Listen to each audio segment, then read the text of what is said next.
हनुमान ने काल के कार्य में हस्तक्षेप किया था। काल चक्र विपरीत दिशा में घूम रहा था। ग्रह नक्षत्र की स्थिति परिवर्तित हो गई थी।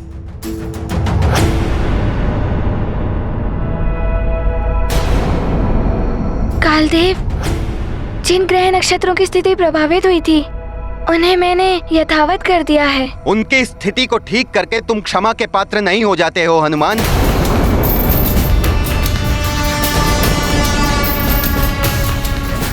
किंतु कालदेव, हनुमान ने अमृत की रक्षा करके हम सभी देवताओं पर बहुत बड़ा उपकार किया है। देवराज, मैं कालदेव की बात का समर्थन करता हूं। जो नियम तोड़ेगा वो दंड का पात्र तो होगा ही, और यदि नियम का पालन नहीं करना है तो नियम बनाने की आवश्यकता क्या है?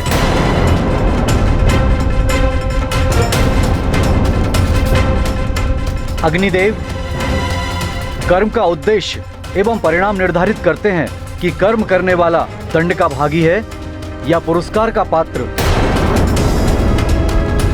और हनुमान के कर्म का उद्देश्य एवं परिणाम दोनों ही सृष्टि के हित के लिए थे। कारण कुछ भी हो,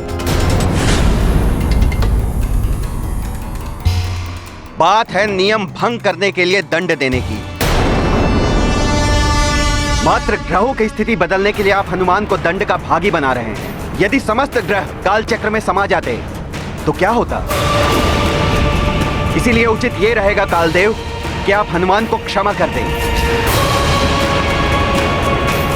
आप गृह अध्यक्ष होकर ऐसा कैसे कह सकते हैं? राजा हो या अध्यक्ष, अगर वो नियम का पालन कठोरता से नहीं करा सकता है तो उसे अध्यक्ष बने रहने का कोई अधिकार नहीं। अग्निदेव, कर्तव्यों और अधिकारों के बारे में आप मुझे ना ही समझाएं तो उचित होगा। ये क्या हो रहा है? इनमें तो आपस में ही विवाद बढ़ने लगा। अग्निदेव, कालदेव, यदि अमृत असुरों के हाथ आ जाता तो हम सब देवता असुरों के द्वारा बंदी बन जाते। हनुमान ने तो अमृत की रक्षा की है और आप उसको पुरस्कार देने के स्थान पर उसे दंडित करने की बात कर रहे हैं। हनुमान के अच्छे कार्य के लिए तो मैंने उन्हें आशीर्वाद दिया है पिताश्री चंद्रदेव, किंतु नियम भंग का दोष तो नहीं हट जाता उनके कार्य से। पुत्र बुद्ध, सत्कर्म से अर्जित किए हुए पुण्य पापों को क्षय कर देते हैं, तो अच्छे कर्म दोष का निवारण क्यों नहीं कर सकते? चंद्रदेव सत्य कह रहे हैं। हनुमान दंड का पात्र नहीं है।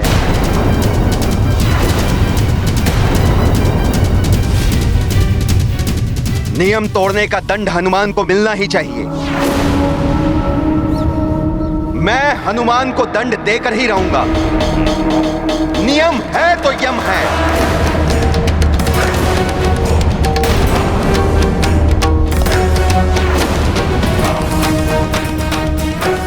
मेरी एक छोटी सी भूल इतने बड़े विवाद का रूप ले लेगी, ऐसी तो मैंने कल्पना भी नहीं की थी। कहीं इनमें देव संग्राम न छिड़ जाए। हनुमान को कोई दंड नहीं देगा। यदि उसे दंड देने की कोई चेष्टा भी करेगा तो उसे मेरे साथ युद्ध करना होगा। पिताश्री, हनुमान को नियम तोड़ने का दंड मैं अवश्य दूंगा। सृष्टि का नियम ही है ये, जैसी करनी वैसी भरनी।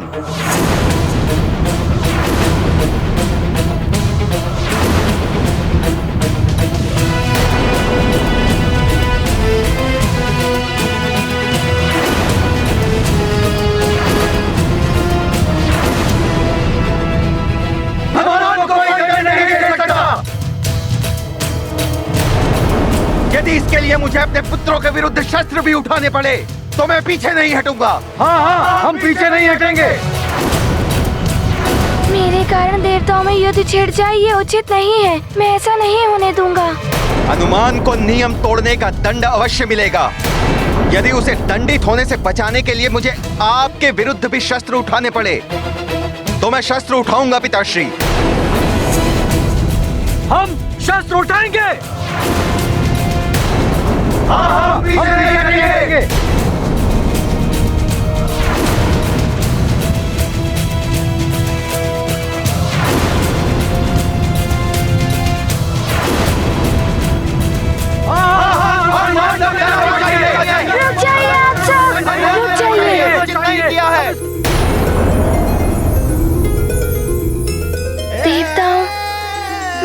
पृथ्वी लोक का एक वासी हूँ, छोटा सा बालक हूँ।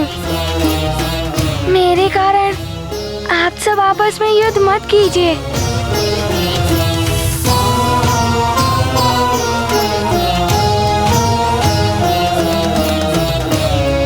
कालदेव, मैंने अपने पुत्र धर्म का पालन किया है। मुझे मात्र मेरी माँ का वचन पूर्ण करना था। तो तुम अपनी माँ का वचन निभाने के लिए हम देवताओं के भी नियम तोड़ दोगे? क्या तुम्हारी माँ हम देवताओं से भी बड़ी हो गई है क्या? हाँ कालदेव, एक पुत्र के लिए उसकी माँ का आंचल उसका संसार होता है। उससे बड़ा कोई नहीं होता कालदेव।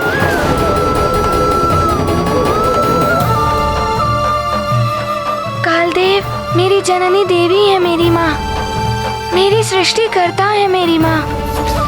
वो नहीं होती तो मेरा जन्म भी नहीं होता। मेरी माँ से बड़ा कोई देवता नहीं, कोई देवता नहीं, कोई देवता नहीं। सत्य है हनुमान, माँ ही तो सृष्टि करता होती है। माँ ना हो तो जगत ना हो।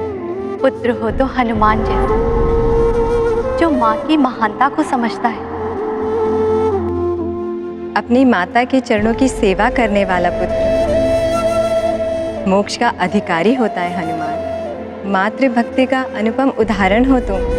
माँ विधाता की सबसे सुंदर रचना है। माँ संतान को जन्म देने वाली, सृष्टि के सृजन की सबसे बड़ी सूत्रधार है माँ। उसका आंचल संतान के लिए स्वर्ग से भी अधिक सुखदायी होता है, जिसमें पलकर ही संतान संसार को देखने और समझने योग्य बनती है। यदि मां ना हो तो संतान ना हो, यह संसार ना हो। जिस प्रकार गजानन गणेश ने गौरी शंकर को सर्वोच्च स्थान दिया था, उसी प्रकार हनुमान ने भी मां को सर्वोच्च स्थान दिया है। माता पिता की सेवा ईश्वर की सेवा है। जो ऐसा करता है उसे किसी भी तीर्थ या दान पुण्य की आवश्यकता नहीं होती, वो मोक्ष का अधिकारी हो जाता है। कालदेव, मेरी माँ ने मुझे सीख दी थी कि माता पिता से बड़ा संसार होता है। इसीलिए मैं संसार की रक्षा करने हेतु जो कुछ भी कर पाया वो मैंने किया। और उसी मध्य मुझसे कोई भूल हुई हो तो मुझे दंड स्वीकार है।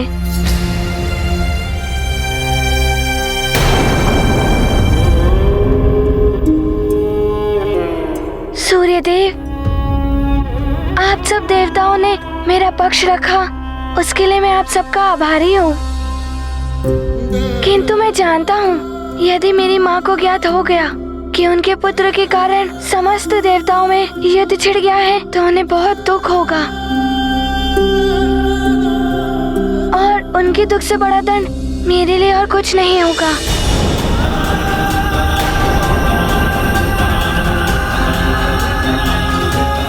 कालदेव, यही उचित होगा कि आप मुझे दंड दे दें और इस विवाद को यहीं समाप्त कर दें। मैं दंड के लिए प्रस्तुत हूँ।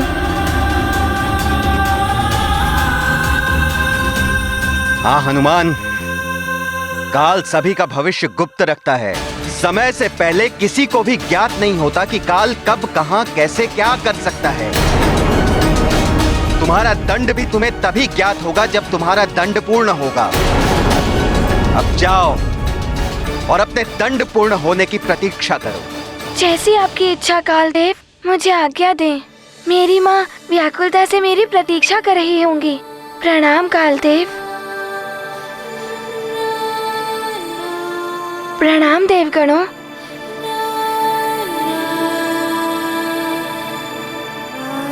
प्रणाम देवराज।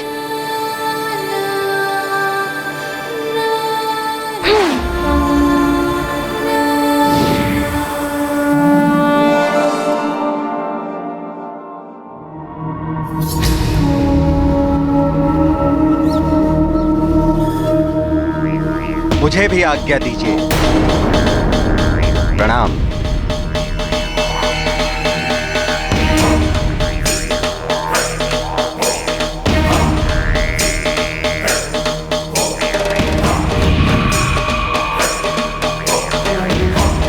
देवादिदेव, हनुमान के प्रति कालदेव की ये कठोरता उचित नहीं है। देवेश्वरी, धूप जहां पातिक के लिए असहाय होती है, वहीं संसार के लिए जीवनदायिनी शक्ति होती है। वृक्ष की छाया पथिक को सुखद प्रतीत होती है, वही छाया वृक्ष के नीचे उगने वाले पौधों के विकास के लिए बाधक होती है। अतः उचित अनुचित का दृष्टिकोण सबका भिन्न भिन्न होता है।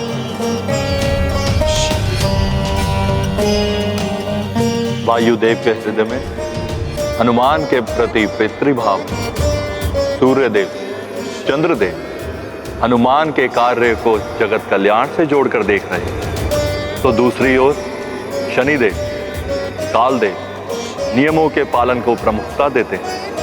तो कुछ ऐसे भी हैं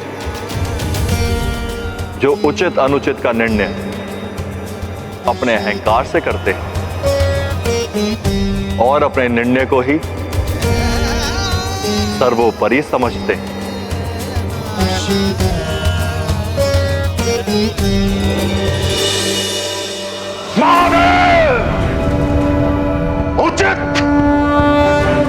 उचित नहीं हुआ है जो हुआ है।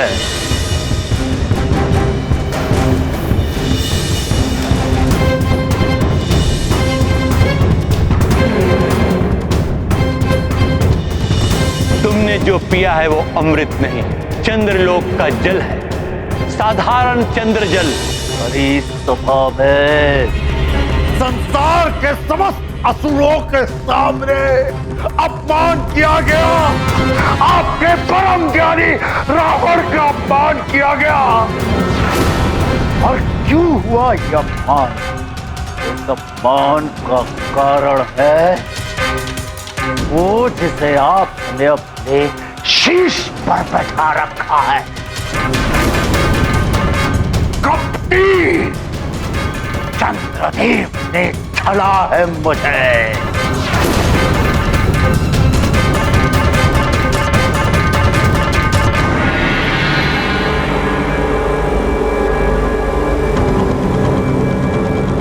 उतार कर फेंक दीजिए उस कपटी चंद्र को अपने शीश से, चंद्रशेखर महादेव,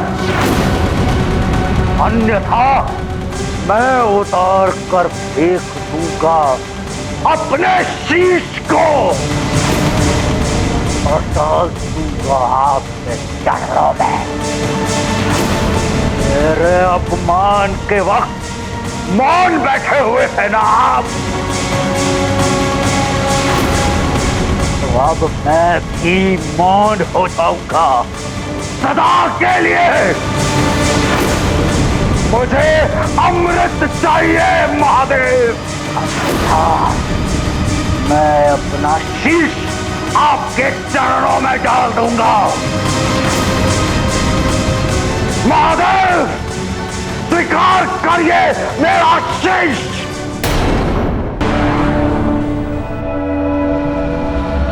समय से पहले किसी को भी ज्ञात नहीं होता कि काल कब, कहां, कैसे, क्या कर सकता है। तुम्हारा दंड भी तुम्हें तभी ज्ञात होगा जब तुम्हारा दंड पूर्ण होगा। अब जाओ और अपने दंड पूर्ण होने की प्रतीक्षा करो। अच्छा होता कालदेव दंड के विषय में बता देते, ना जाने क्या दंड देंगे, वो किस रूप में देंगे। भवन के द्वार पर कोई है, कुछ देखा सा प्रतीत हो रहा है।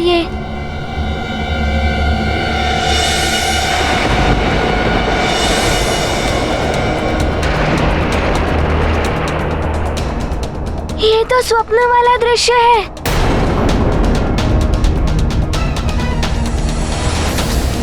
सैनिक, ये कार्य अति आवश्यक है, शीघ्र हो जाना चाहिए।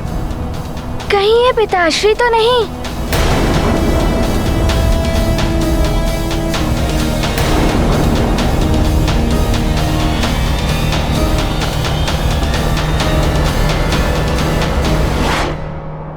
पिताश्री,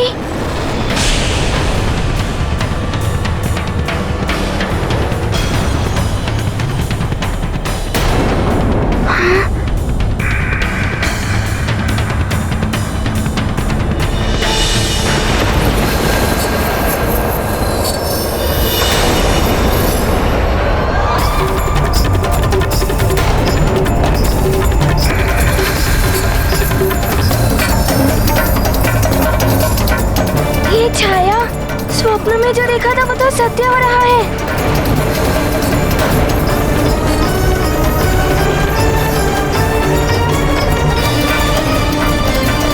स्वप्न में ध्वज महल के ऊपर से गिरा था।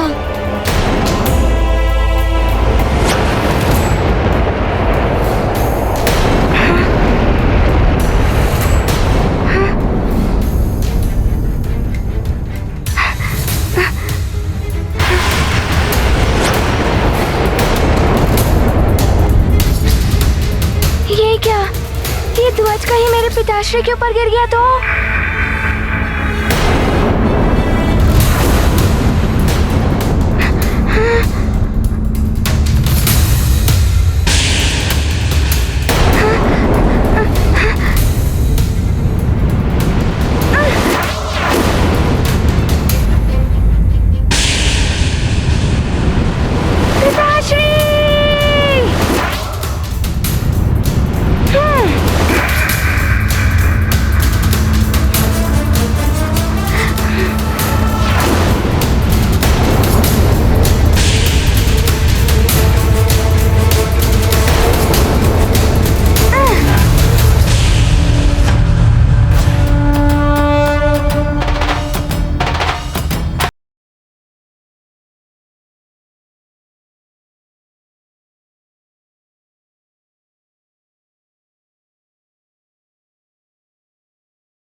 काल सभी का भविष्य गुप्त रखता है।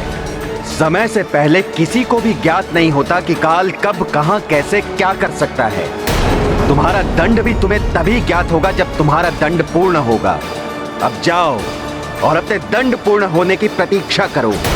कहीं ये कालदेव का दंड तो नहीं है, किंतु दंड मुझे मिलना चाहिए। पिताश्री पर संकट क्यों आया, और वो भी ठीक स्वप्न की भांति? ये क्या पहेली है? क्या करूं? किससे पूछो स्वप्न के विषय में? नहीं नहीं, मैं किसी को कुछ नहीं बताऊंगा स्वप्न के विषय में, नहीं तो सब बहुत चिंतित हो जाएंगे।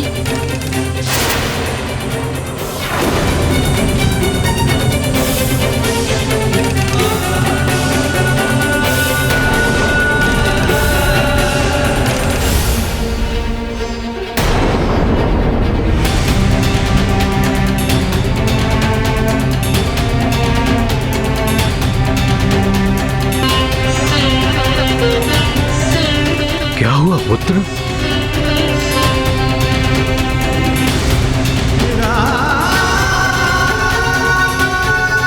हनुमान,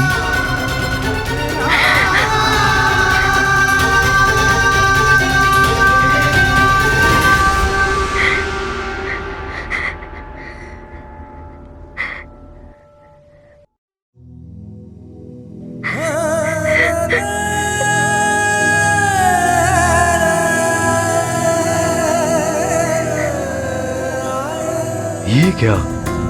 मेरा पुत्र हनुमान रो रहा है। कितने असुरों को परास्त करने वाला हनुमान सारी सृष्टि के संकट हरने वाला हनुमान रो रहा है।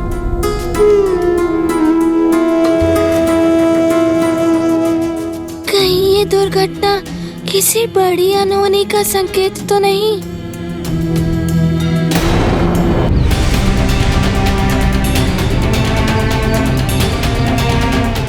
हनुमान,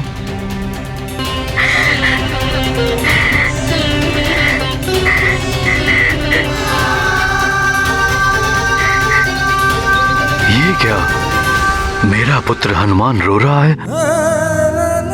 कितने असुरों को परास्त करने वाला हनुमान, सारी सृष्टि के संकट हरने वाला हनुमान रो रहा है। पिताश्री, अपनों की पीड़ा अपनी पीड़ा से भी अधिक दुख देती है। यदि कुछ क्षण और विलंब हो गया होता तो।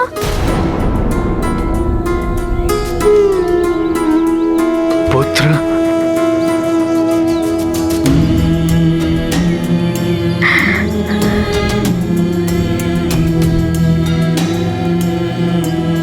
जिसका तुम्हारे जैसा पुत्र हो उसे कुछ नहीं हो सकता पुत्र हनुमान। देखो, सकुशल हूं मैं, अब कैसी चिंता।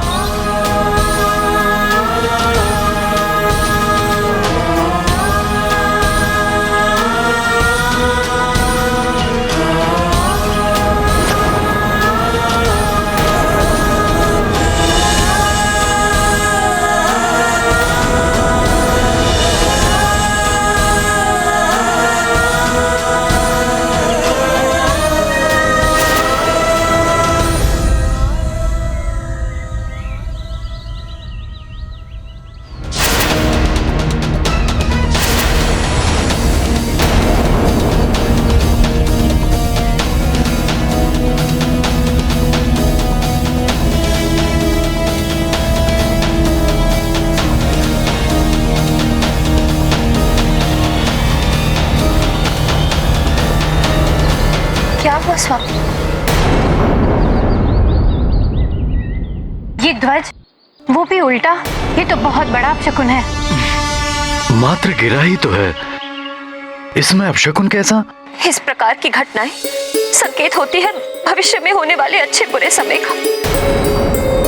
इस राजकीय ध्वज का इस प्रकार उल्टा गिरना, वो भी राजा के ऊपर, ये तो अशुभ संकेत है भविष्य में होने वाली अनहोनी का। अंजना, तुम छोटी छोटी बातों पे भयभीत हो जाती हो। ये तो मात्र एक संयोग था। मैं घायल हो जाता यदि हनुमान समय रहते नहीं आता तो।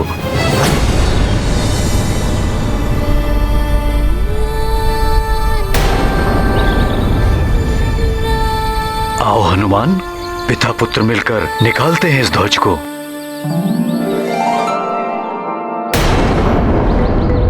माँ, आप चिंता मत कीजिए। आपका संकट मोचन हनुमान इस अपशगुन को अब शगुन में बदल देगा। आप अपने अश्रु पोंछिए।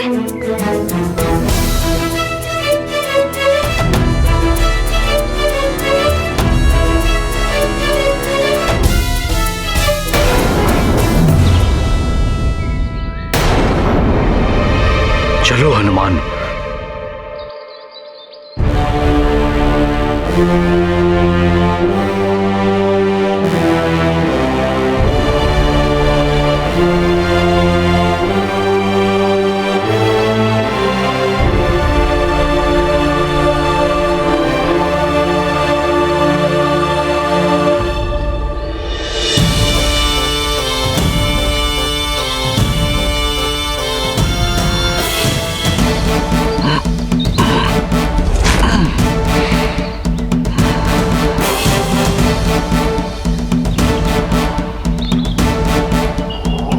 ये लो ध्वजा।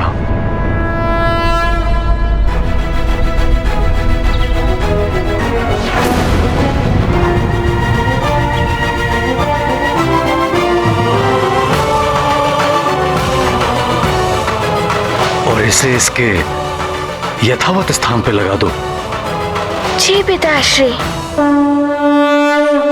ये गाथा महाबली हनुमत की, रुचिकर लीला राम भगत की। जय जय जय रघुनंदन राम, जय जय जय महाबली हनुमान। जिसके ध्वज वाहक हनुमान, उसका कौन घटाए मान। संकट मोचन सेवक जिसके, उस पर संकट आए कैसे। ढाल बने जिसके हनुमान, उसका सदा रहे कल्याण। मारुति जिसकी करते चिंता, उसका बाल कौन करे बंका। ये गाथा महाबली हनुमत की, रुचिकर लीला राम भगत की। जय जय जय रघुनंदन राम, जय जय जय महाबली हनुमान।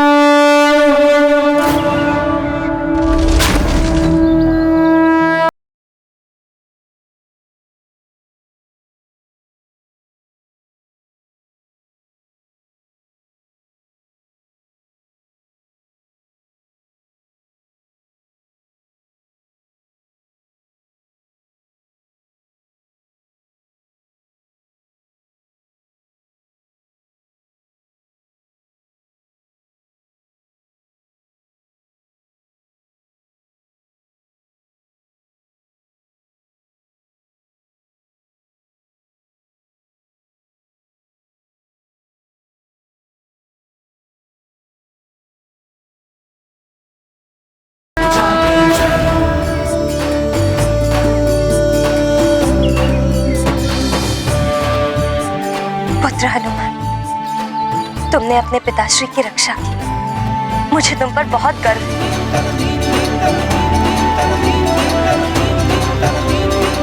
अरे हाँ, ये तो बताओ वहां देवसभा में क्या हुआ?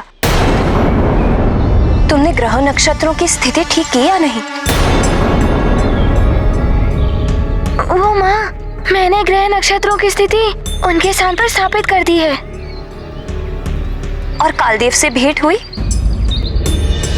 हनुमान को नियम तोड़ने का दंड मैं अवश्य दूंगा। मैं दंड के लिए प्रस्तुत हूँ। हाँ, कालदेव से मिला था। और मित्र हनुमान, हनुमान, मित्र हनुमान, तुम आ गए मित्र। मित्र हनुमान, कुछ समय हमसे भी मिल लिया करो। चलो, आज बहुत दिनों के पश्चात क्रीड़ा का आनंद लेते हैं। हो, तुम नहीं रहते हो तो क्रीड़ा में मन ही नहीं लगता। नहीं, मेरा मन नहीं है। जाओ पुत्र, मित्रों के लिए भी कुछ समय निकाल लो। क्रीड़ा अच्छे स्वास्थ्य के लिए आवश्यक है। जी पिताश्री। हनुमान, हनुमान, हनुमान, हनुमान, हनुमान, हनुमान, हनुमान, हनुमान, हनुमान, हनुमान, हनुमान, हनुमान, हनुमान, हनुमान, हनुमान, हनुमान,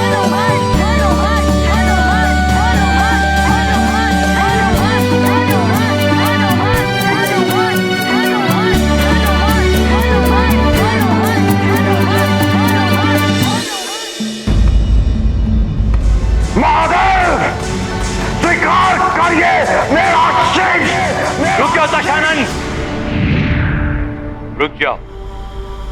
मत रोकिए मुझे गुरुदेव। मैं तब तक महादेव के चरणों में शीश अर्पण करता रहूंगा जब तक मेरी मृत ना हो जाए। शांत हो जाओ लंकेश। शांत हो जाओ। अपमान की ज्वाला से मेरा हृदय धड़क रहा है और आप कहते हैं शांत हो जाओ। अमृत चाहिए मुझे। लंकेश, कमल पुष्प सरोवर में ही खिलते हैं, चट्टानों पर नहीं। सदैव बल और छली काम नहीं आते लंकेश। महातपस्वी हो तुम। अनेकों वरदान प्राप्त किए हैं तुमने अपनी तपस्या से। पुनः तपस्या करो, प्रसन्न कर दो ब्रह्मदेव को, तुम्हें अमृत अवश्य प्राप्त होगा। इससे उत्तम अन्य कोई उपाय नहीं है लंकेश। यदि यह सत्य है तो घोर तपस्या करेगा रावण और महादेव की शान ब्रह्मदेव को विवश कर देगा कि वो लंकेश दशानन रावण को अमृत दे ही दे।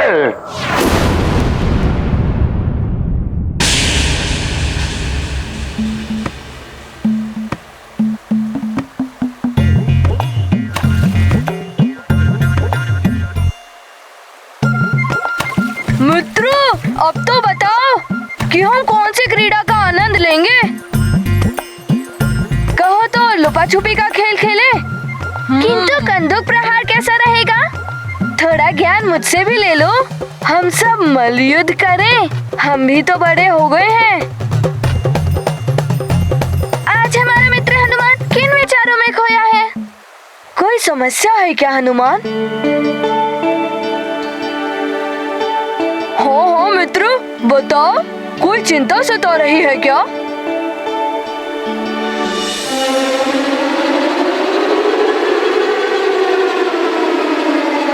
हनुमान, थोड़ा ज्ञान मुझसे भी ले लो, मित्र बड़े ही काम आते हैं। जो बात तुम किसी अन्य से नहीं कह सकते, वो अपने मित्रों से तो कह ही सकते हो। बोलो हनुमान।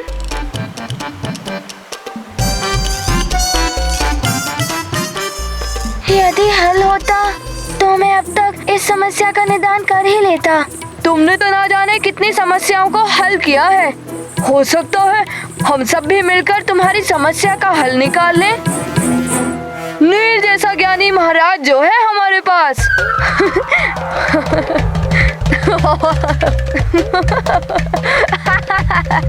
बताओ वत्स, क्या समस्या है तुम्हारी? हर समस्या का निदान है नील बाबा के पास।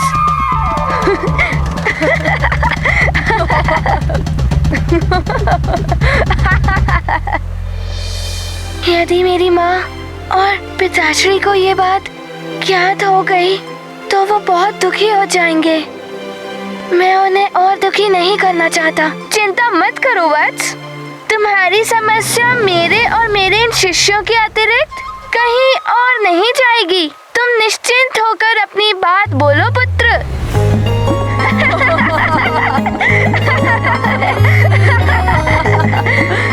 ज्ञानी बाबा, मेरी समस्या ये है कि मुझे दुस्वप्न आते हैं।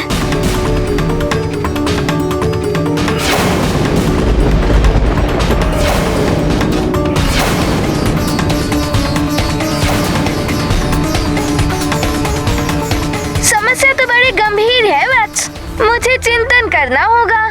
तो आइए ज्ञानी बाबा, विराजिए।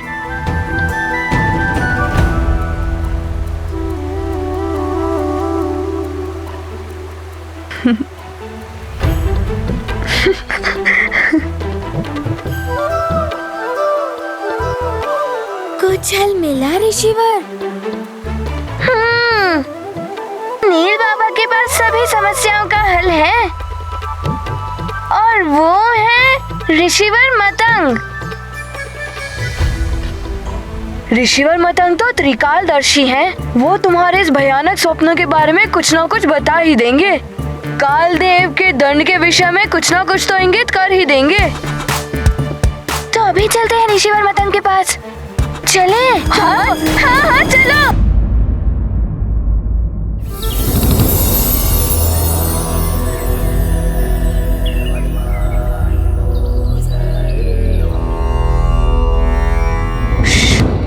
शांत, किंतु ऋषिवर मतंग ध्यान मग्न है, उनका ध्यान भंग नहीं होना चाहिए।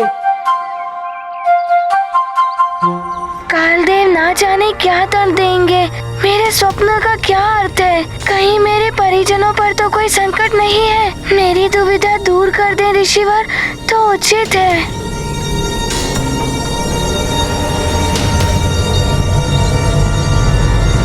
हनुमान,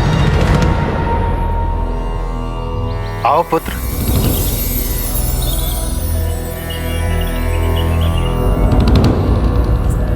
प्रणाम ऋषिवर। प्रणाम ऋषिवर। कल्याण हो पुत्र। ऋषिवर, वो हम काले देव क्या दंड देंगे? दुःस्वप्न का क्या प्रभाव होगा? यही सोचकर चिंतित होना हनुमान। इन्हें तो सब ज्ञात है। ऋषिवर मतंग अवश्य हनुमान की दुविधा मिटा देंगे।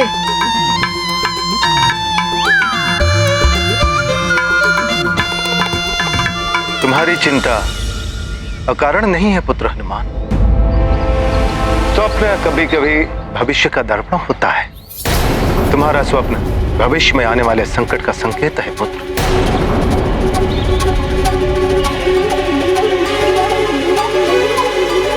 ऋषिवर मतंग, मैं किसी भी संकट का सामना करने के लिए प्रस्तुत हूँ, किंतु मेरे कारण मेरे प्रियजनों को कोई कष्ट नहीं होगा ना?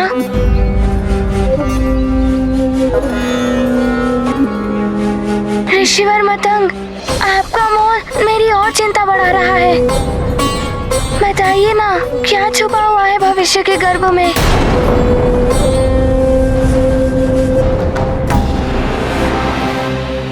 हनुमान, छत्र लगा लो तो धूप से रक्षा होती है। जल भंडारण करके चलो तो मरुथल भी पार कर सकते हो। पुत्र, समय रहते ही उपाय कर लोगे तो संकट से मुक्ति मिल सकती है, अन्यथा काल का दंड तुम्हारे लिए बहुत बड़े दुख का कारण बन सकता है। कितना भयंकर होता है काल का दंड, जिसका अनुमान भी नहीं लगा सकता है हनुमान। ये तो सत्य है महाराज कालदेव, किंतु आपने क्या सोचा है दंड के विषय में? चित्रगुप्त जी, आप भविष्य संहिता में देखकर बताइए कि हनुमान के परिवार में किसकी मृत्यु निकट भविष्य में होने वाली है।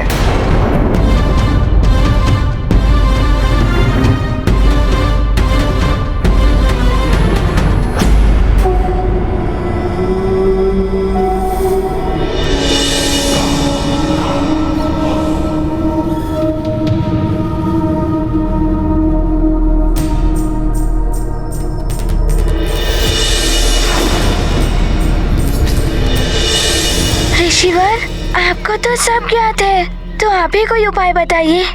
मेरी सहायता कीजिए ऋषिवर मतंग। मैं कोई भी उपाय करने को प्रस्तुत हूँ। उपाय मात्र एक है।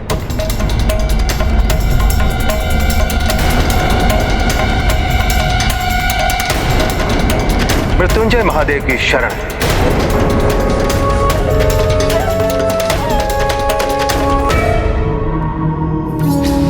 भले ही हनुमान किसी के भी शरण में चला जाए, किसी की सहायता प्राप्त करने का प्रयास करे, किंतु काल के दंड से कोई भी नहीं बचा पाएगा उसे।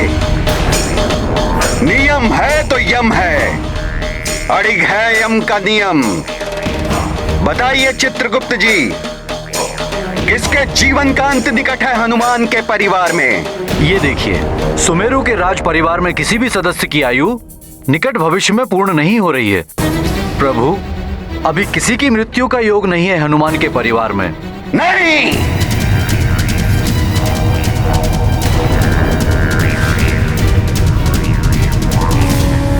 यदि मृत्यु योग नहीं है तो बनाना होगा मृत्यु का योग। ये क्या कह रहे हैं महाराज कालदेव? कहीं आप अकाल मृत्यु की? अकाल मृत्यु समस्त जीवधारा काल के हाथ की कठपुतलियां हैं। जैसे काल चलेगा वैसे ही उन्हें चलना होता है।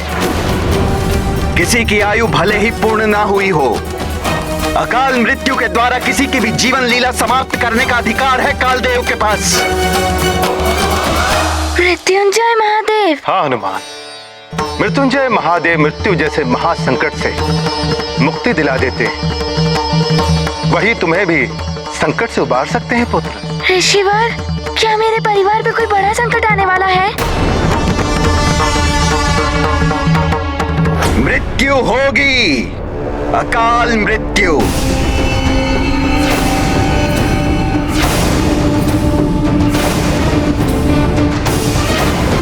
हनुमान के पिता की हनुमान के पिता की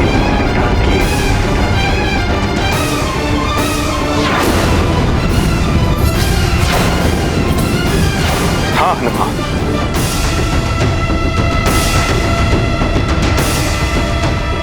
संकेत तो संकट के ही हैं।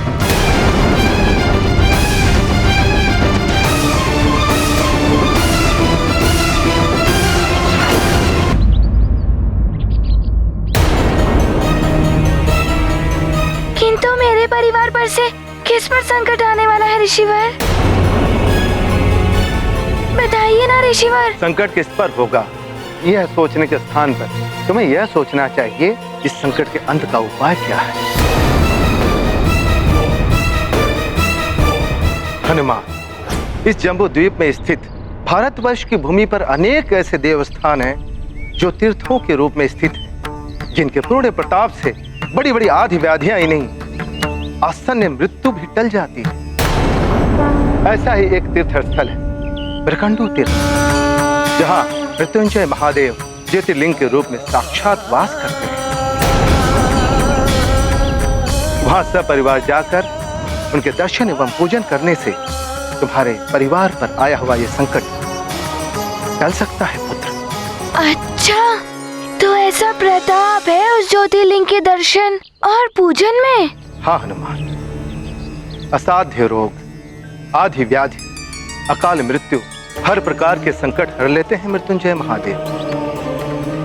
अच्छा, मृत्युंजय महादेव कैलाशवासी महादेव से भिन्न है तो वही महादेव पुत्र, किंतु कैलाश धाम हर भक्त तो नहीं जा सकता ना पुत्र। इसलिए उस स्थान पर महादेव अपनी सभी शक्तियों के साथ ज्योतिर्लिंग के रूप में स्थित है। इसी प्रकार अनेक देवी देवता विभिन्न स्थानों पर किसी न किसी लीला के द्वारा अपने अपने अंश के रूप में भक्तों के कल्याण के लिए स्थित हुए। तो क्या उस स्थान पर भी भगवान शिव जी की लीला हुई थी? हाँ पुत्र, उनका ये मृत्युंजय महादेव नाम एक बालक के कारण पड़ा। एक बालक के कारण? एक बालक? ऋषिवर, आप मुझे उस बालक की कथा सुनाइए। कदाचित वो सुनने से मुझे कोई उचित मार्ग मिल जाए। अच्छा, सुनाता हूँ। आओ उस वृक्ष की ओर चलते हैं।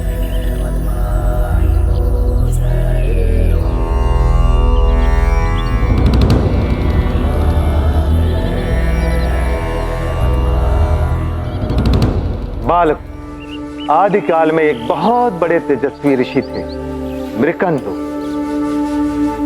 उनकी कोई संतान नहीं थी। एक समय की बात है, जब वे अपनी कुटिया के प्रांगण में ध्यान लगाए हुए बैठे थे, तो उनकी पत्नी मरुदमती पौधों को जल दे रही थी। जहां ऋषि पत्नी पौधों को पानी दे रही थी, वहीं कुछ बालक क्रीड़ा कर रहे थे, जिन्हें देखकर ऋषि पत्नी को अपनी संतानहीनता का दुख होने लगा। अरे यहाँ दो।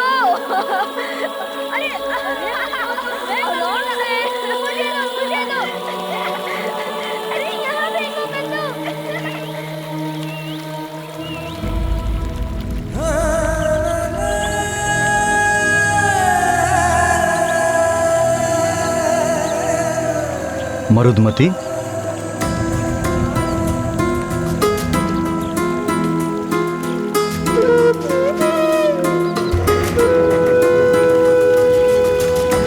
मरुदमती, क्या हुआ प्रिय? ये जल तो यूं ही व्यर्थ में बह रहा है।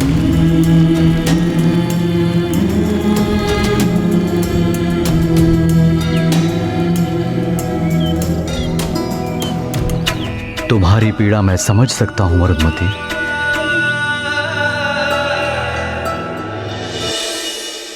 हे प्रभु, उस व्यर्थ बहते हुए जल की भांति ही मेरा जीवन भी व्यर्थ ही निकला जा रहा है।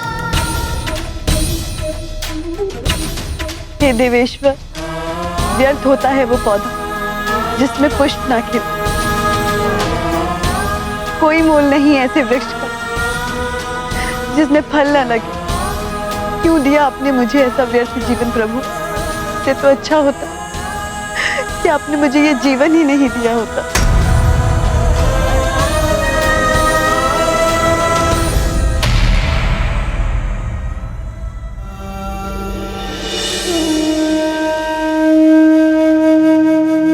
मरुदमती,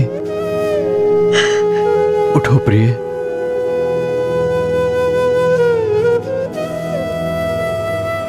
मरुदमती, दुखी मत हो प्रिय।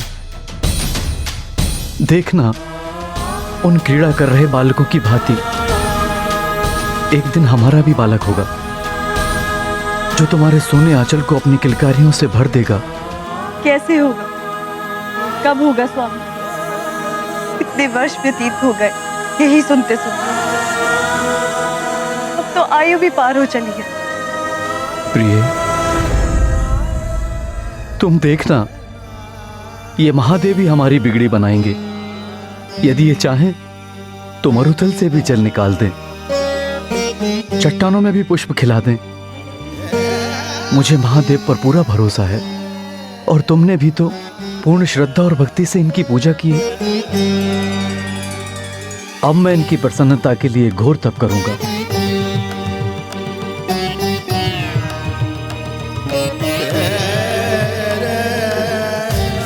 ये भोलेनाथ अवश्य ही अपने प्रसाद से तुम्हारा आंचल भर देंगे।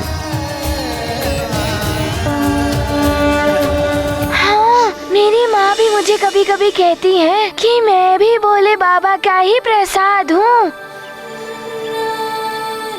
और फिर क्या हुआ? क्या भोले बाबा ने उन्हें संतान का वरदान दिया? हनुमान, तुम्हारे भोले बाबा तो सबकी मनोकामना पूर्ण करते हैं। उन्होंने ऋषि मृकंडू को भी वरदान दिया, किंतु वरदान सहजता से नहीं मिलता। उसके लिए उन्होंने वर्षों तक कठिन तपस्या की, वो भी बहती हुई झील में एक पांव पर खड़े रह गए। एक पांव पर? हाँ, वर्षा, धूप, शीत, कुछ भी हो, उनकी तपस्या अनवरत चलती रही।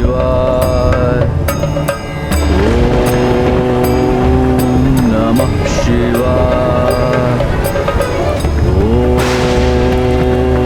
नमः शिवाय, ओम नमः शिवाय। दिन निकले, मास व्यतीत हुए, ऋतुएं परिवर्तित हुई। वर्षों की घोर तपस्या के पश्चात अंततः वो दिन भी आ गया जब उनकी तपस्या अपने चरमोत्कर्ष पर पहुंच गई।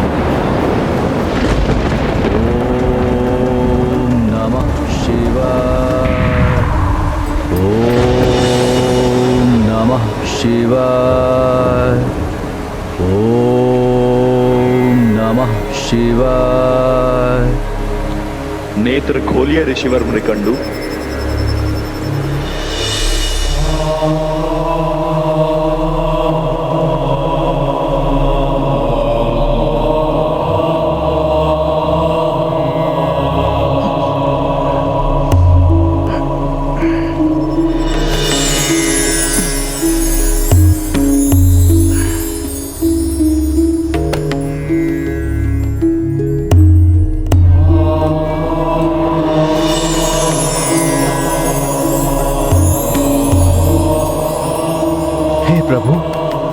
भोलेनाथ, हे शिव शंकर, आज आपने सुन ही ली इस दीन की पुकार। प्रभु, आपकी जय जयकार हो, आपकी जय जयकार हो। दीनानाथ, आपकी जय जयकार हो। ऋषिवर मृकंडू, आपकी तपस्या सफल हुई। कहिए, क्या अभिलाषा है? हे देवेश्वर, आप तो अंतर्यामी हैं प्रभु। आप तो सबके हृदय में वास करते हैं। आपसे कुछ भी नहीं छिपा है प्रभु। किंतु इच्छित वर तो आपको प्रकट करना ही होगा ऋषिवर। हे प्रभु, ना तो मुझे धन संपदा की इच्छा है और ना ही राजपाट की अभिलाषा। मात्र एक संतान का वरदान दे दीजिए प्रभु। ऋषिवर मृकंडू, आप संसार का कोई भी अन्य सुख मांग लीजिए, आपको प्राप्त हो जाएगा। किंतु आपके भाग्य में संतान का सुख नहीं है।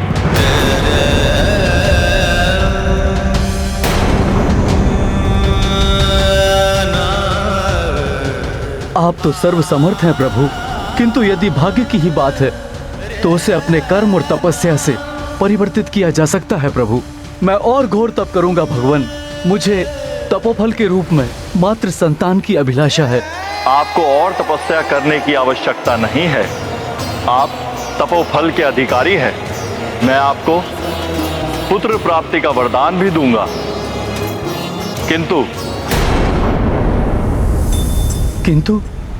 किंतु क्या प्रभु? ऋषिवर, आपको दीर्घायु पुत्र एवं तेजस्वी पुत्र में से एक विकल्प का चुनाव करना होगा। दीर्घायु पुत्र चुनेंगे तो वो कदाचित तेजहीन हो, दुर्बल हो। तेजस्वी पुत्र चुनेंगे तो उसकी आयु कम होगी। अच्छा, फिर क्या चुना ऋषिवर मृकंडू ने? दीर्घायु पुत्र या तेजस्वी पुत्र? अच्छा, तुम सब बताओ, उन्होंने क्या चुना होगा? तेजस्वी पुत्र जो विद्वान और अपने कर्मों से अपनी एवं अपने कुल की कीर्ति को बढ़ाए, जिस पर माता पिता को गर्व हो, या दीर्घायु पुत्र जो बहुत लंबे समय तक जीवित तो रहे किंतु अयोग्य हो, दुर्बल हो? मैं बताता हूँ ऋषिवर, हर माता पिता अपने पुत्र को चिरंजीवी भवः का आशीर्वाद देते हैं। इसलिए उसने मुकंडू ऋषि ने उन्हें दीर्घायु पुत्र का ही आशीर्वाद दिया होगा। आशीर्वाद देते हैं। तुम क्या सोच रहे हो हनुमान? मेरी माँ ने मुझे सदैव सीख दी है कि सत्कर्म और सद्गुणों से बड़ा और कुछ नहीं होता है। अपनी तेज और अपनी ऊर्जा से सबकी सहायता करो। मेरे पिताश्री ने भी मुझे सीख दी है कि भले ही पुष्प केवल एक दिन के लिए ही खिलता हो, किंतु वो अपनी सुगंध से सबको आनंदित कर देता है। अतः मुझे प्रतीत होता है कि स्वयं मृकंडू जी ने अवश्य तेजस्वी पुत्र की ही कामना की होगी। हनुमान, तुम्हारा कथन सत्य है। ऋषि मृकंडू ने भी गहरे विचार और मंथन के पश्चात यही विकल्प चुना था। प्रभु, तेजस्विता की आयु अनंत होती है। पुत्र यदि तेजस्वी होगा तो अल्प जीवन में ही उन्नति के चरम को स्पर्श कर लेगा। अपनी कीर्ति से जगत के लिए स्मरणीय बन जाएगा। प्रभु, दीर्घायु पुत्र यदि तेजहीन है तो उसका जीवन व्यर्थ है। प्रभु, उसके जीवन काल में ही जगत उसे विस्मृत कर देगा। हे प्रभु, मुझे तेजस्वी पुत्र की ही कामना है। तथास्तु। हाँ, तेजस्विता ही सार्थक होती है। मैं भी अपने माता पिता का तेजस्वी पुत्र बनूंगा। मैं भी बनूंगा, मैं भी बनूंगा, मैं भी बनूंगा। तुम सब अपने माता पिता के तेजस्वी पुत्र बनना, किंतु पहले पूरी कथा तो सुन लो मित्रों।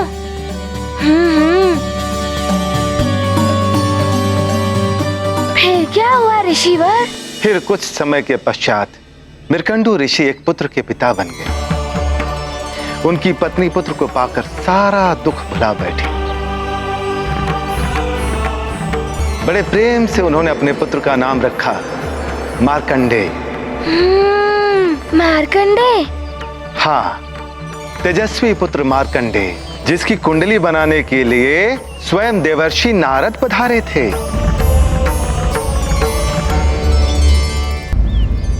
बालक मार्कंडेय, तुम बहुत भाग्यवान हो।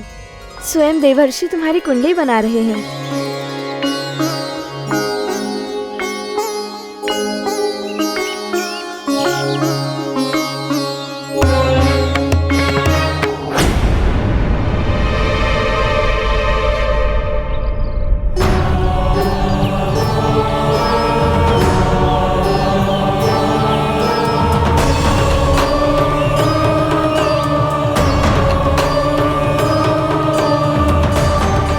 ये हो गए शिशु के ग्रह गोचर। नारायण नारायण।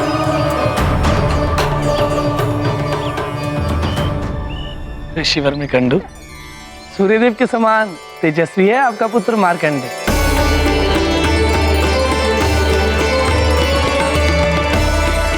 कार्तिक मुनियों की भांति ही विद्वान होगा ही। हाँ देवर्षि, इसका चौड़ा ललाट, इसकी उभरी हुई ये नासिका इसके तेजस्वी होने का प्रमाण है। ईश्वर इसे दीर्घायु प्रदान करे।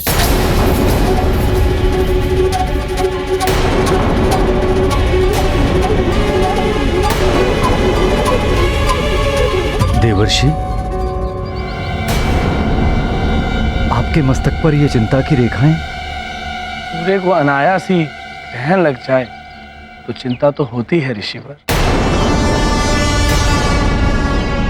कुंडली के अनुसार मार्कंडे अल्पायु का बालक है। अल्पायु? ठीक से देखिए देवशी, कहीं आपकी गणना में कोई त्रुटि? कोई त्रुटि नहीं है देवी। मार्कंडे की आयु मात्र 10 वर्ष की है।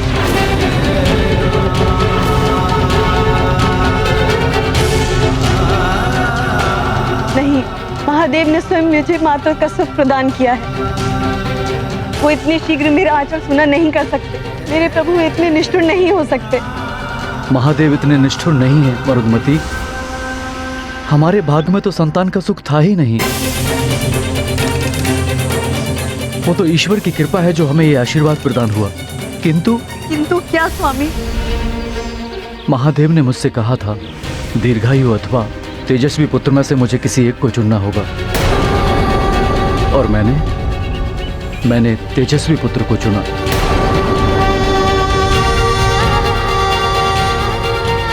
किंतु मुझे यह ज्ञात नहीं था कि आयु इतनी अधिक अल्प होगी। मात्र 10 वर्ष। मात्र 10 वर्ष? एक एक दिन गिनते हुए बिताने होंगे ये 10 वर्ष। मात्र के सुख के साथ हर क्षण अपने पुत्र से बिछड़ने का आभास।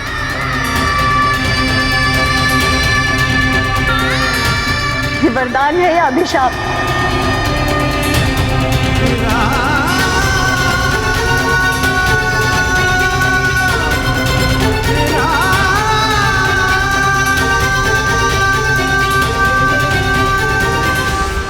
ये कैसा वरदान हुआ ऋषिवर? इतनी अल्प आयु, मात्र 10 वर्ष। 10 वर्ष तो बाल्यावस्था में ही निकल जाते हैं। 10 वर्ष की अल्प आयु में कोई कैसे हो सकता है तेजस्वी बालक? क्या सेवा कर पाए होंगे वो अपने माता पिता की? बालकों, मार्कंडे वास्तव में ही बहुत तेजस्वी बालक था। 3 से 5 वर्ष की आयु में उसने अपने पिता से समस्त वेद पुराणों का ज्ञान प्राप्त कर लिया था। माता के आंचल का सुनापन मिट गया था। पिता को भी एक ध्येय मिल गया था। उनके जीवन को जैसे एक नई दिशा मिल गई थी एक बालक के आने से।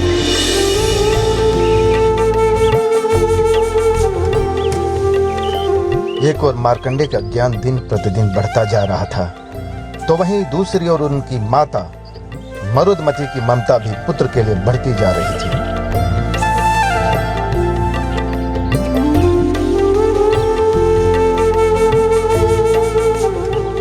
मन और पवन खिल उठे थे ऋषि मृकंडू और उनकी पत्नी के।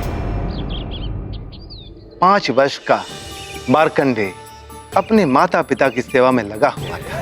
दौड़कर पुष्प लेकर आता पूजा के लिए, यज्ञ की वेदी सजाता, मां से पहले ही भागकर जल लेकर आता। अपनी माता पिता की सेवा में उसे बहुत आनंद आ रहा था।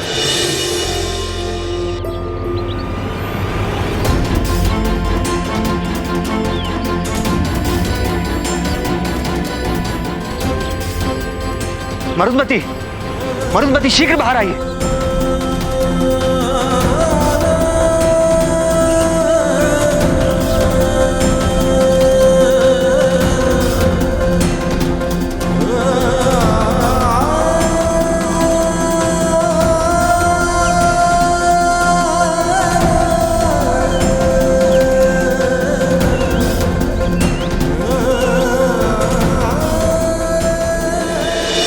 सत्य है ऋषिवर, अपने माता पिता की सेवा करने में तो मुझे भी बहुत आनंद आता है।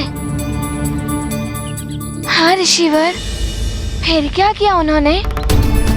किंतु अब मार्कंडे जी के पास तो केवल 5 वर्ष बचे थे ऋषिवर। फिर क्या हुआ?